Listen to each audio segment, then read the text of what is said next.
오늘 우리가 함께 있는 예레미야서 15장 말씀에서 유다를 향하여서 쉬지 않는 우리 하나님의 진노가 얼마나 큰가 하는 것을 말해 줍니다. 선지자가 처해져 있는 현실이 얼마나 어려운 상황에 처해져 있는가, 하나님 앞에 자신의 처지를 아뢰기도 하는 내용이 소개가 되고 있습니다. 그러한 선지자를 하나님께서 위로하시고 또 복돋아 주시는 말씀이 우리가 읽은 뒷부분에 소개가 됩니다. 우리가 잘 아는 것처럼 예레미야가 부름받았던 시대는 유다 말기에 해당이 됐습니다. 히스기야라든지 또 요아스와 같은 하나님의 뜻을 잘 순종하려고 하는 그런 태도로 다스린 노력이 있기는 했지만 이미도 악한 왕들에 의해서 기울어져 버려 있는 그 유다가 회복이 되기에는 너무나 뿌리 깊은 우상 숭배가 만연돼 있었던 그 시대였습니다. 그래서 오늘 우리가 읽은 말씀 가운데 보면 므낫세 왕에 대한 말씀이 주어지죠. 4절 말씀에 보면은 유다 왕 히스기야의 아들 므낫세가 예루살렘에 행한 것으로 말미암아 내가 그들을 세계 여러 민족 가운데 흩으리라, 이렇게 말씀합니다. 므낫세라는 왕은 히스기야 왕의 아들이었음에도 불구하고 아버지가 남겼던 그 선한 일들을 그가 마음에 담지 아니하고 도리어 악한 길을 따라서 이스라엘 열왕의 길을 따라서 행했던 그런 왕으로 우리가 기억하는 인물입니다. 그는 어떤 일까지 했냐면 여호와의 성전 마당에다가 하늘의 1월 성신을 향하여 제사 드리기 위해서 그 성전 앞마당에 제단을 만들어서 거기에서 제사를 드리기도 했고, 주일날 살펴본 것처럼 흰놈의 아들 골짜기에다가 거기다가 산당을 세우기도 하고 거기에서 자식들을 불로 태워서 제물로 드리는 인신제사까지 하게 되면서 하나님을 얼마나 진노하게 했는가 하는 것을 우리가 떠올려 볼 수 있게 됩니다. 이에 대한 내용은 역대하 33장 5절 이하에 소개가 되고 있어요. 그래서 하나님은 특별히 므낫세의 이름을 거론하면서 그가 행한 그 범죄로 말미암아 더 이상 하나님은 참으실 수 없다, 이렇게 말하면서 유다 백성들을 다 흩어버리겠다, 이런 말씀을 하십니다. 심지어는 그 옛날 모세와 같은 인물, 또 사무엘과 같은 그런 인물이 내 앞에 서서 백성들의 죄를 용서해달라고 간구한다 할지라도 내 마음은 더 이상 이 백성을 향할 수 없을 정도다, 이렇게 말씀을 하셨습니다. 1절 말씀에 소개되죠. 여호와께서 내게 이르시되 모세와 사무엘이 내 앞에 섰다 할지라도 내 마음은 이 백성을 향할 수가 없다, 이렇게 하나님이 어떠한 마음을 품고 계신지 말씀해 주고 계십니다.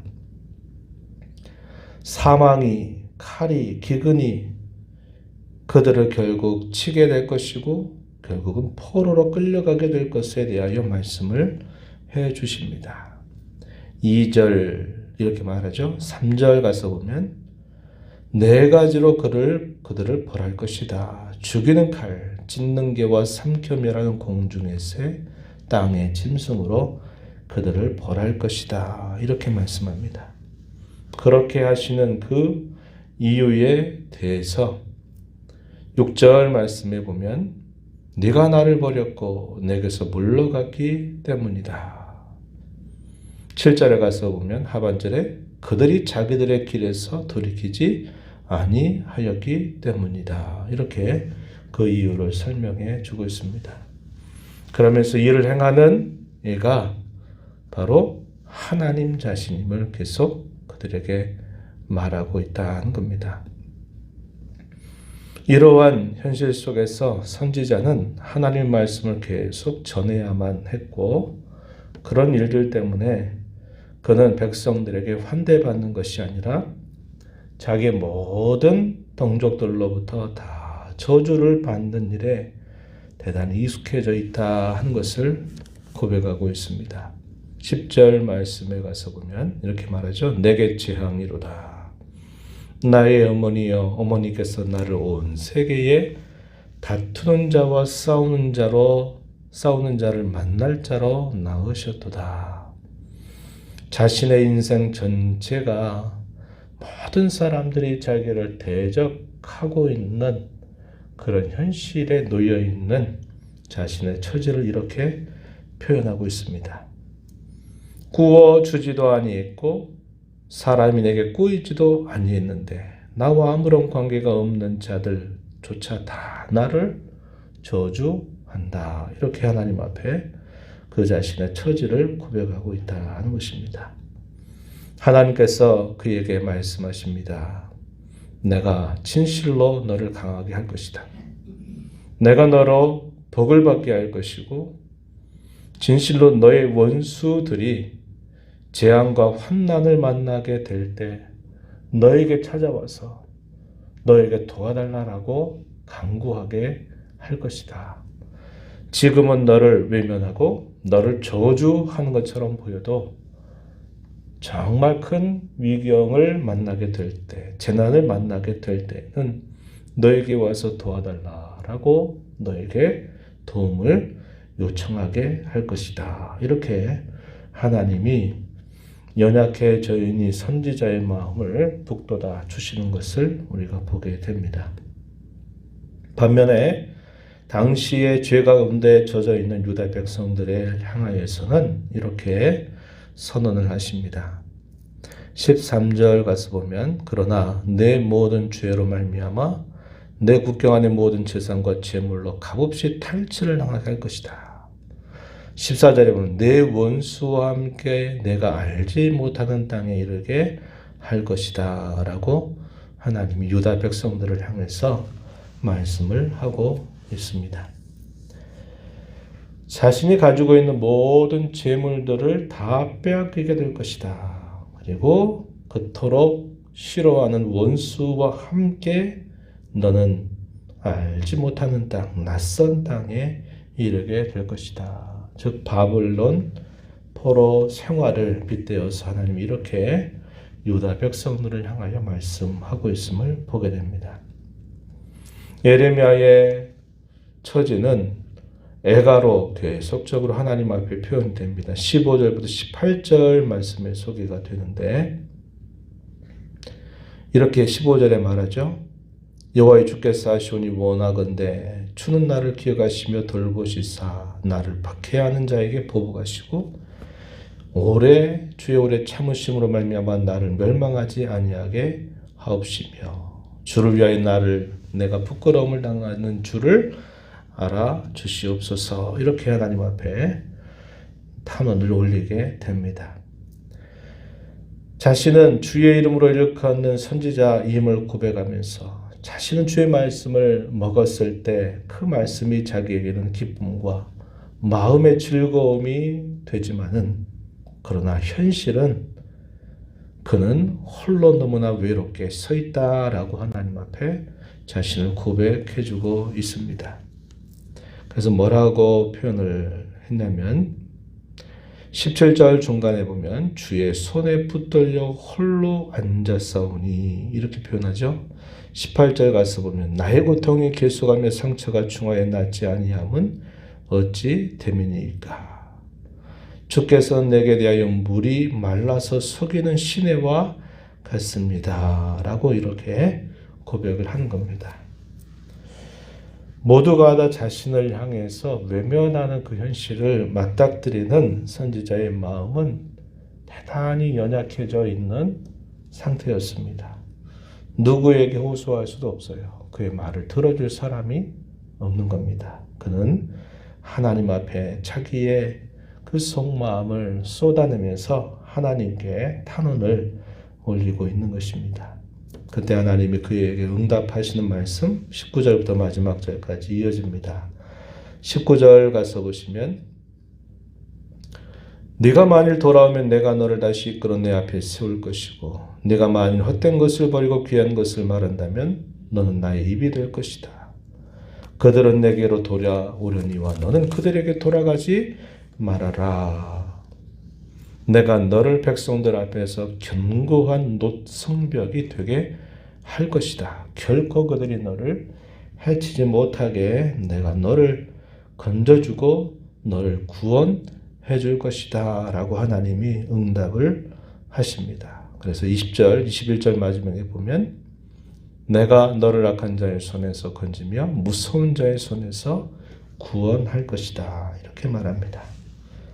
백성들이 하나님 앞에 제사를 드리며 하나님 앞에 도움을 구할 때는 금식을 하고 제사를 드려도 나는 그들의 말을 듣지도 않고 응답하지도 않겠다 하시는 반면에 하나님 편에 서서 괴로워하고 힘겨워하고 있는 예레미야를 향해서는 그의 마음을 쏟아낼 때마다 하나님은 그의 마음을 다 받아주시면서 그를 위로하고 그를 북돋아 주시는 일을 하시는 것입니다. 세상으로부터 위로받지 못하고 세상으로부터 따돌림을 당하고 있는 그에게 하나님은 더욱 그 선지자와 함께 가까이 계셔서 그에게 끊임없이 위로하고 힘을 주시는 분이심을 보여주고 있다 하는 것입니다. 오늘 이 말씀을 보면서 하나님은 자신을 가까이 하고 자신의 편에 서는 자들, 하나님을 찾는 자들에게는 날 가까이서 그들을 위로하고 그들을 북돋아 주고 힘을 더해 주시는 반면에 하나님이 불러도 계속 멀리하는 자들에 대해서는 진노로 분으로 응답하고 계심을 우리가 보게 됩니다. 하나님을 가까이 하며 살아가는 것이 바로 이와 같은 큰 차이를 가져다 준다는 것을 우리는 알게 됩니다. 우리가 이 땅의 성도로 살아가는 삶이 때로 외롭구나 하는 생각을 많이 느낄 수 있어요. 그렇습니다. 생각이 다르고 소속이 다르고 살아가야 될 삶의 방향이 다르고 인생의 끝자락에서 도달하게 될 곳이 전혀 다른 것이기 때문에 우리가 이 땅에 살아가면서 성도답게 살려고 하면 할수록 우리가 많은 외로움을 겪을 수 있습니다. 그러나 그런 외로움 대신 하나님은 자신의 편에 서 있는 자, 하나님을 믿고 따르는 자들에게 더 가까이 계셔서 그의 모든 마음을 받아주시고 때를 따라 위로하시고 힘을 북돋아 주시는 그런 하나님이신 줄 분명히 보여주실 것이다 하는 것입니다. 우리가 이 말씀을 보면서 저와 여러분이 가고 있는 이 길이 어느 길인지, 우리는 어디로 가야 될지 이것을 다시 주님 앞에 다시 되뇌이면서 하나님 주신 이 하루, 이 남은 삶이 하나님이 구원해 주신 그 구원의 길을 힘써 걸어가게 하시고 때로 신앙으로 인하여 외로움과 답답함과 괴로움을 느낄지라도 늘 우리 곁에 계신 하나님이 우리의 위로와 힘이 되실 것을 굳게 바라보면서 이 신앙의 걸음을 끝까지 더 잘 걸어가는 삶이 되게 해달라고 간절히 기도하고 전진해 나가는 저와 여러분이 되기를 바랍니다. 하나님 아버지 감사합니다. 이 새벽 시간 저희들을 불러주셔서 오늘도 새날을 주시고 또 아버지 앞에 저희들을 인도해 주신 것을 감사드립니다. 우리를 부르시는 주의 음성을 날마다 듣게 하심으로 저희를 더욱더 하나님 가까이 모시고 살아가는 저희 모두가 되게 해주시기를 바랍니다. 저희가 부름받아 가는 이 길이 이 땅에 사는 짧은 인생길 속에서는 외롭고 힘겹고 때로 믿는 일 때문에 더 많은 괴로움이 저에게 있을 수 있지만 그러나 그럴 때일수록 더욱 저희들이 가까이 계셔서 저희를 위로하시고 힘을 북돋아 주시고 감당하게 하시는 하나님의 손길이 있음을 굳게 믿고 이 길 끝에서 저희에게 주실 영원한 하나님 나라의 그 복됨을 저희가 바라보면서 신앙의 걸음을 잘 걸어가게 하시고 모든 일들 속에서 늘 하나님 편에 서서 살아가는 저희가 되도록 주장하여 주옵소서. 은혜의 보좌 앞에 나와서 아버지 은혜를 간절하게 구하는 모든 심령들의 간구를 귀비로 주시고 응답해 주시기를 바라며 예수님 이름으로 기도하옵나이다. 아멘.